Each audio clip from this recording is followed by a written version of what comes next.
In a minute, Randy's going to discuss yesterday's 3 big nationwide computer glitches. But while that was going on, so was this, which causes all kinds of conspiracy theories, some still this morning.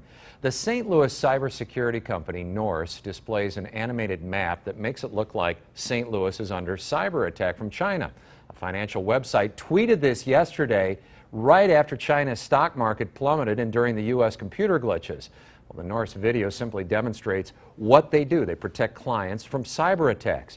And since the company operates in St. Louis, the video uses our area as an example of what a big-time cyber attack would look like. But it created a lot of confusion yesterday, Randy. All we needed to do was ask this guy, Scott Shafer from Blade Tech. You said when we were off the air, it looks like that all the time. A lot of the times it does. You have to understand where the data is coming from. This organization does have an administrative office here in St. Louis, so there's a lot of potential.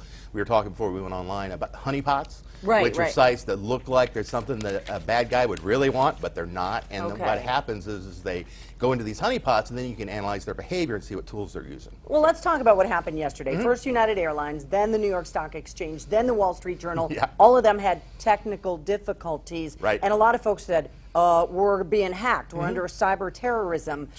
Does this kind of show how vulnerable we are? I think you're absolutely right. I mean, this wasn't a hack. This wasn't an attack from an outside actor. There's a lot of reasons we can say that. One is that the two main attacks, or two main problems at the airline and at the stock exchange. Those were different problems. And normally when there's a hack, everybody attacks one thing. Didn't the stock exchange have an upgrade overnight, and it could have been a glitch in that? That's right. And that just shows you, again, how fragile, as these networks get more complex, they actually get more fragile, and the errors are more subtle, and it's harder for us to find out. So if a case like with United Airlines, where a router dies somewhere, it could take down their entire worldwide network. Yeah. Well, the White House and the Department of Homeland Security quick to dispel any issues, saying it's not a bad thing, it just happens, it's technology, we are not under attack, there's no nefarious activity. A lot of folks are going, how did you figure that out so quickly? So fast, that was the thing. Well, I kind of take the other tact. It's, you know, if it wasn't one, we would know it would take a lot longer for us to figure it out. Since they came back so fast and say, okay, it's not a hack,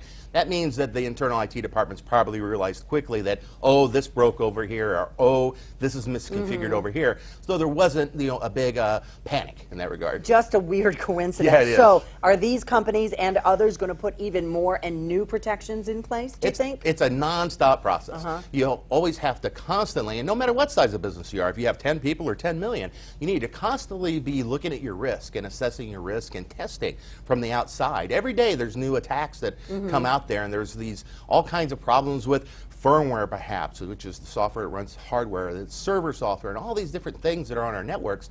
There could be unknown problems that hackers could find and attack, and those could be there today, but we won't know. That's why the risk assessment process is always ongoing. You always have to continue to look and look and look at your systems. And that's what this guy does for a living. Scott Shafer from Blade Technologies. All the folks there, they look for those risks in businesses, in your computer and technology. If you think you might be able to use the help there, we've got all the information you need, including Scott's Twitter handle, on our website at fox2now.com. All right, thank you, Scott. John?